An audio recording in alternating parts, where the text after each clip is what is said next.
مولاي صل وسلم دائما أبدا على حبيبك خير الخلق كلهم مولاي صل وسلم دائما أبدا على حبيبك. Bismillahirrahmanirrahim. Assalamualaikum warahmatullahi wabarakatuh.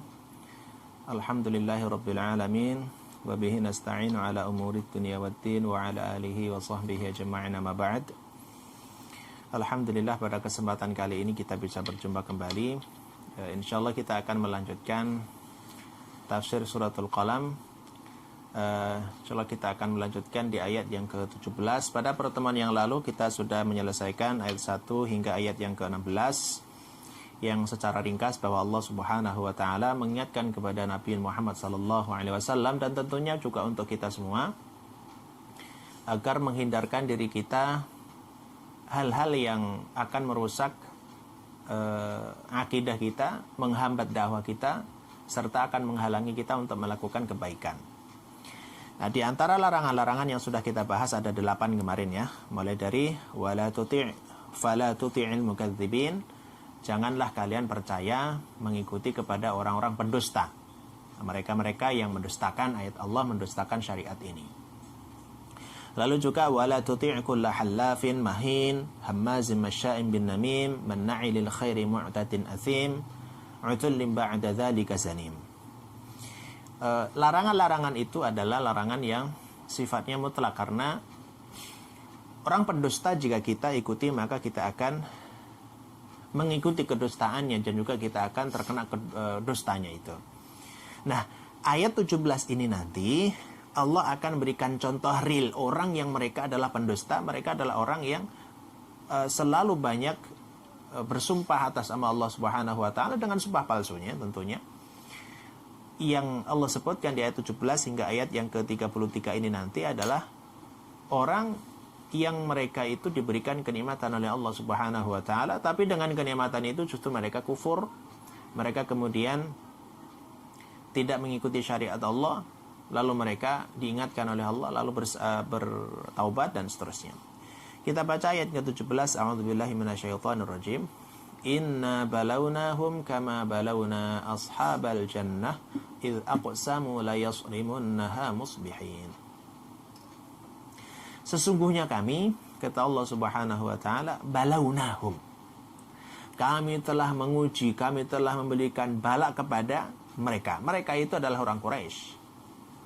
Jadi seolah-olah ayat ini berbicara antara Allah dan Rasul sallallahu alaihi wasallam dan mengatakan, "Ya Muhammad, aku telah menguji mereka orang Quraisy itu kama balawnahum, sebagaimana kami," kata Allah, "telah menguji kepada mereka yaitu ashabul jannah, yaitu sang pemilik kebun." Cerita Ashabul Jannah ini adalah menjadi pelajaran penting bagi Nabi saat itu saat berdakwah dan kita sebagai umat yang meneruskan dakwah itu.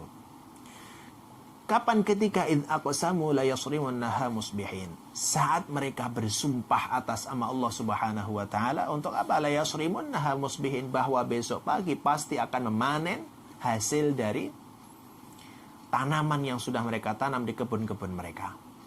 Jadi ada satu kisah di sini yang mengisahkan seorang pemilik kebun, orang dari Yaman, yang dia selalu mengundang orang-orang anak fakir, orang anak-anak yatim, orang fakir dan miskin. Sebelum sang pemilik itu memetik itu buahnya, maka mengundang, mempersilahkan kepada orang-orang miskin itu untuk mengambil buahnya. Nah, setelah mereka semuanya terpenuhi hajat kebutuhannya, baru sang pemilik kemudian memetiknya. Tetapi ketika sang pemilik ini sudah meninggal dunia, kemudian diteruskan oleh ahli warisnya, anak-anaknya. Nah, di sini sikapnya berbeda. Nah, ini adalah cerita anak dari sang pemilik kebun itu. Yang saat ini tentunya pemilik kebun. Dan mereka itu bersumpah pada suatu saat, bersumpah demi Allah besok pagi-pagi akan kami panen itu semua buah-buahan atau semua tanaman yang sudah kami tanam. Kata musbihin itu menunjukkan berpagi-pagi mereka siap untuk memanen dan mereka bersumpah aqsimu itu. Tapi dia lupa bersumpahnya itu tidak menggunakan insya Allah, seolah-olah memastikan besok pasti panen. Nah, Allah kemudian menegur di ayat ini, wala yastathnun. Jadi ketika mereka bersumpah atas nama Allah besok pasti panen, wala yastathnun, mereka itu tidak istisna, mereka tidak mengucapkan insya Allah. Padahal Rasul sallallahu alaihi wasallam itu pernah ditegur juga karena tidak mengucapkan insya Allah. Wala taqulanna li syai'in inni fa'ilun dzalika ghadan illa an yasha Allah. Jangan pernah mengatakan, memastikan besok saya melakukan sesuatu ini, kecuali Anda mengatakan insya Allah. Tapi sekali lagi, insya Allah itu tidak boleh dikatakan, tidak boleh diucapkan beberapa hal. Misalnya kita tidak boleh kata insya Allah untuk melakukan kewajiban. Nggak boleh kita mengatakan insya Allah nanti sholat zuhur lah, nggak boleh. Insya Allah saya akan menunaikan zakat, nggak boleh. Atau insya Allah juga tidak boleh dikatakan untuk meninggalkan kemaksiatan atau larangan. Oh, kamu harus meninggalkan khamr ya, insya Allah lah, nggak boleh, kan itu larangan, haram. Nah ini wala yastathnun, sang pemilik kebun itu tidak mengucapkan insya Allah, itu yang pertama maknanya. Mana yang kedua? Wala yastathnun artinya mereka ketika ingin memanen itu tidak ada niatan untuk berbagi, menyisihkan sebagian hasil panennya untuk orang-orang miskin. Jadi mereka kuat, kokoh, percaya betul bahwa akan memanen seluruh hasilnya itu tanpa siapapun yang mengganggunya, termasuk orang fakir sebagaimana yang ayahnya lakukan. Ini harus kita sadari bahwa sesungguhnya harta itu kan titipan Allah Subhanahu wa taala, kita hanya hak guna saja. Seharusnya kita juga harus menggunakan sesuai dengan aturan sang pemilik, yaitu Allah Subhanahu wa taala. Maka ketika dia berazam, berkeinginan untuk menguasai seluruh hasil panen itu tanpa memberikan, menyisihkan kepada orang fakir miskin itu, fatafa 'alaiha ta'ifun min rabbika wa hum naimun. Lalu Allah memberikan bencana kepada kebun itu. Fatafa 'alaihi ta'ifun. Ta'ifun itu adalah bencana yang mengelilingi. Artinya Allah mengirimkan tentaranya berupa api itu, kemudian membakar seluruh apapun yang ada di kebun itu. Wahum naimun, saat mereka tertidur lelap. Jadi saat di sore hari mereka bersumpah besok pagi pasti akan memanen. Ketika malam hari mereka tertidur, Allah mengirimkan bencana kepada kebun itu dengan ta'ifun itu. Jadi bencana itu di sini didatangkan oleh Allah saat mereka terlena, yaitu tidur itu. Nah, ini pelajaran juga bagi kita. Bisa jadi bencana itu akan datang ketika kita lalai, ketika kita tidur. Kemudian Allah menceritakan, dan ini penghinaan bagi mereka, fa'asbahat kassarim. Karena tadi malam itu kebun itu kemudian Allah hanguskan itu. Fa'asbahat kassarim. Kemudian kebun itu kemudian menjadi sorim. Sorim itu artinya gelap atau hitam. Artinya kebun itu tidak tersisa tumbuh-tumbuhannya kecuali hanya abu yang hitam. Semuanya terlahap oleh api itu saat mereka tidur. Jadi semua makhluk itu merupakan tentara Allah. Bisa jadi api, bisa jadi angin, bisa jadi virus, bisa jadi ini dan itu. Makanya kita minta perlindungan kepada Allah Subhanahu wa taala dari seluruh makhluknya yang bisa menjahatkan kita itu. Yaitu a'udzubillahi bikalimatillah, a'udzubikalimatillahi tammati min syarri ma khalaq dan seterusnya. Kemudian fatanadaw musbihin.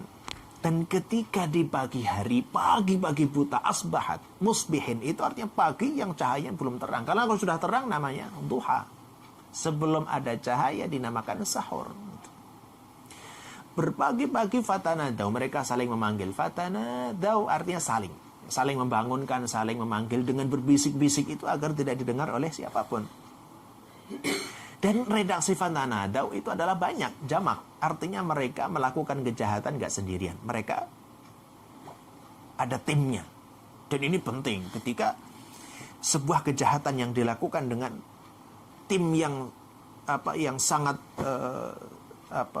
solid, kemudian dengan cara yang sistematis, itu lebih berhasil daripada kebaikan tapi cerai-berai. Jadi fatanadaw musbihin, mereka saling memanggil. Anighdu ala harthikum in kuntum sharimin. Allah kemudian menghinakan lagi. Anighdu, bersegeralah. pergilah ala harthikum, kemana, di tempat yang dimana kamu pernah menanam di sana, itu di kebunmu. Kata Allah, pergilah ke kebunmu. Kalau kita yang baca kemudian jadi sebuah kehinaan. Mereka dengan semangatnya berbisik-bisik, yuk kita panen. Ternyata Allah sudah hancurkan tadi malam. Anightu ala harsikum, pergilah ke kebun kalian itu, in kuntum sharimin, jika kalian memang ingin memetik buahnya itu. Jadi Allah menghinakan, silakan pergi. Ini sama dengan penghinaan kepada orang yang bermaksiat, tapi kemudian Allah berikan kenikmatan. Silakan nikmati, silakan itu harta ambil, tapi ingat suatu saat Allah akan hancurkan. Itulah yang disebut dengan istidraj, yang nanti akan kita bahas. Fa'untalaku wahum yatakhafatun. Kemudian mereka pergi. Maka intalaku, mereka bertolak. Mereka pergi ke kebun itu. Wahum yatakhafatun. Takhafatun itu bersembunyi-sembunyi, berbisik-bisik dengan langkah pelan-pelan, dengan suara yang sangat lirih agar tidak diketahui oleh orang fakir.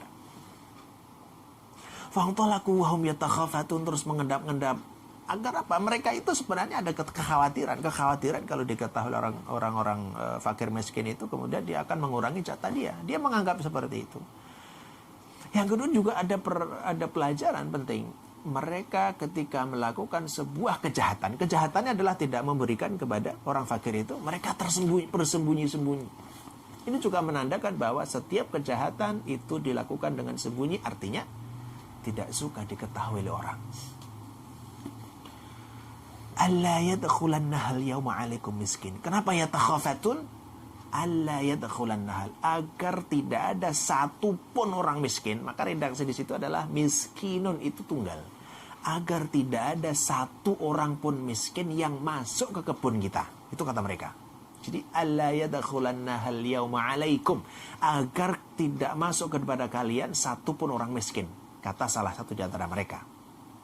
Jadi mereka takut kalau berkurang hartanya saat diberikan kepada orang miskin. Mereka menunjukkan tidak peduli terhadap kebutuhan orang lain. Maka Allah katakan wa ghadaw ala hardin qadirin. Wa ghadaw, mereka kemudian berangkat ke kebun itu berpagi-pagi dengan sembunyi-sembunyi itu ala hardin. Kata hardun itu adalah ungkapan menghalangi sesuatu dengan tekad yang sangat kuat dan penuh dengan amarah. Artinya dia sangat tidak suka ketika ada orang fakir miskin yang datang. Jadi dihalangi agar orang miskin itu tidak datang. Qadirin, padahal mereka itu sebenarnya mampu untuk membantunya. Jadi kemampuan orang untuk melakukan bantuan kepada orang lain yang sangat membutuhkan tapi dia enggan, itu bisa jadi akan mengundang murka Allah Subhanahu wa taala. Jadi wa ghadaw ala hardin qadirin. Nah, ketika dia sampai di kebunnya, falamma ra'auha qalu inna ladallun. Dan tatkala mereka melihat kebun itu, qalu, mereka semuanya berkata, inna ladallun. Kita kayaknya tersesat, ini bukan kebun kita, ini salah jalan. Itu mana yang pertama. Kenapa salah jalan? Ternyata yang dilihat tidak seperti yang kemarin.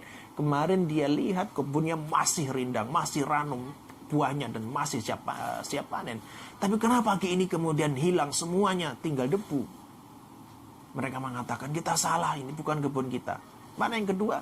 Kita tersesat, artinya tersesat dari hidayah Allah Subhanahu wa taala. Kenapa kita tidak mengikuti langkah orang tua kita, ayah kita yang bersedekah?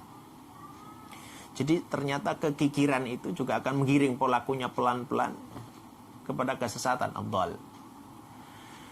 Kemudian salah satu di antara mereka mengatakan, bal nahnu mahrumun, kita enggak sesat kok. Ini memang betul kebun kita, tempat kebun kita. Akan tetapi kita sudah diharamkan oleh Allah untuk memetik buah ini. Itu kata salah satu di antara mereka. Nahnu mahrumun, mahrumun adalah bentuk objek dari haruma, haram. Kita dicegah oleh Allah untuk memanen ini. Ini mulai sadar gitu. Salah satu sahabatnya, salah satu saudaranya kemudian sadar, menyadari akan kesalahan itu. Jadi kesadaran itu penting, dan itu salah satu pentingnya berteman dengan orang baik. Saat kita keliru akan diingatkan, nahnu mahrumun.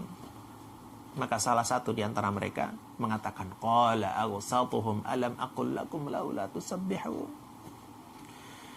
Salah satu di antara mereka, maka redaksinya qala itu satu orang. Awsatuhum, awsatun itu menunjukkan pertengahan. Bisa bermakna, kalau anaknya 3 berarti anak yang kedua, punya kakak dan punya adik. Makna awsatuhum yang lain adalah orang yang paling bijak di antara mereka, orang yang paling cerdas di antara mereka, orang yang paling soleh di antara mereka berkata, alam aqul lakum, bukankah aku sudah berkata kepada kalian, laula tusabbihun,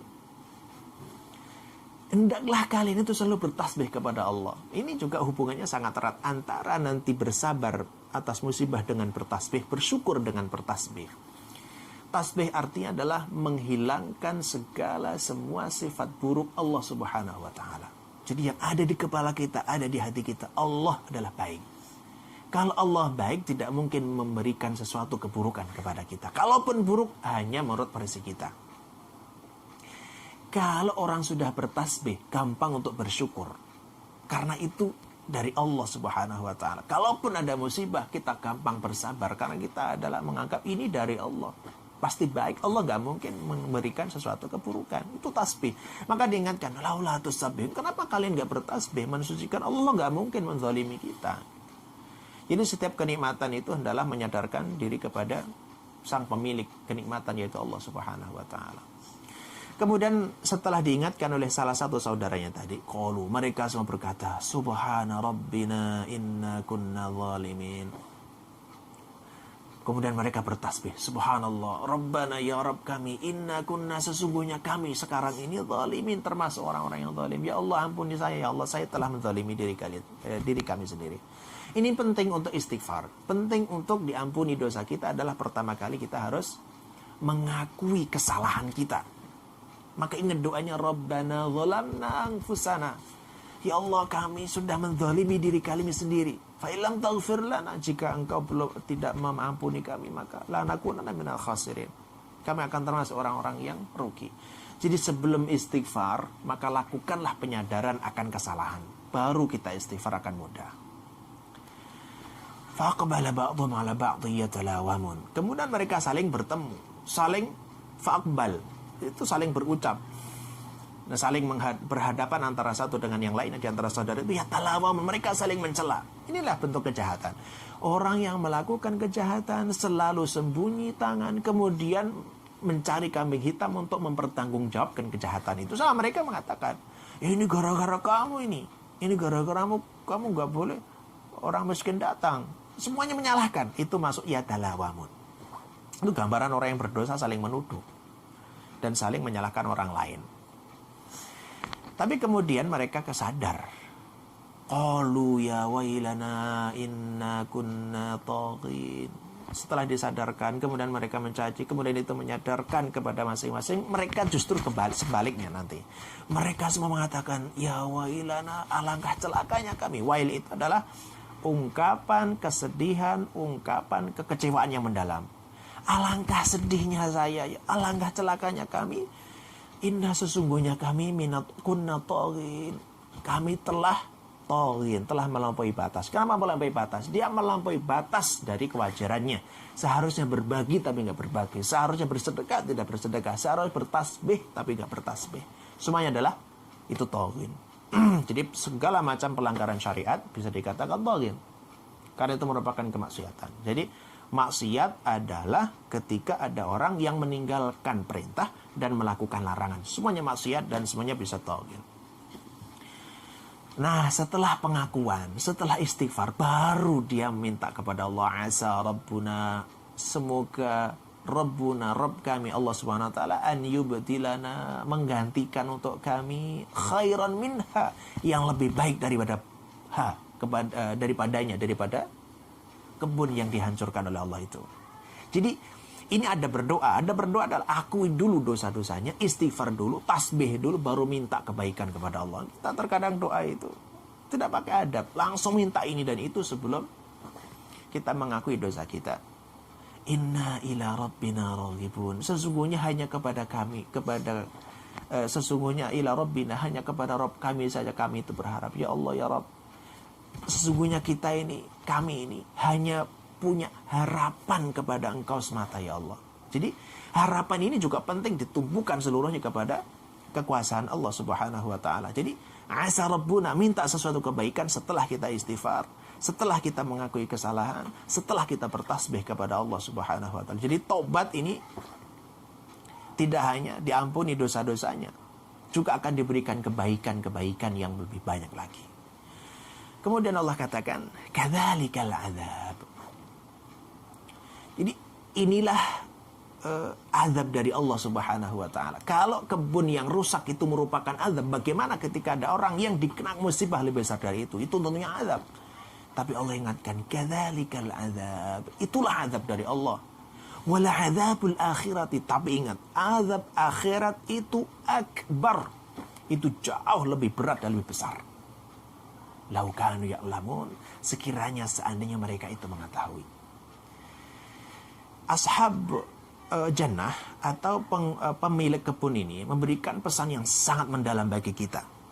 Bagi kita yang memiliki sekian banyak kenikmatan hati yang lapang, kenikmatan nafas yang segar, kenikmatan tubuh yang sehat, kenikmatan harta yang banyak dan seterusnya.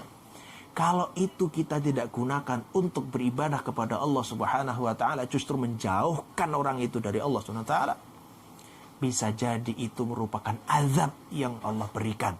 Karena itu merupakan istidraj, dan itu berbahaya bagi kita, baik di dunia maupun di akhirat. Dan pentingnya kenapa ayat ini ada di surat yang kedua diturunkan oleh Allah Subhanahu wa taala sebagai penguat untuk Nabi khususnya, juga penguat untuk kita semua sebagai dai. Kita diwajibkan untuk menanam, diwajibkan untuk berusaha. Asal masalah hasil itu Allah Subhanahu wa taala yang menentukan. Wallahu a'lam bishawab. Saya kira ini yang dapat saya sampaikan.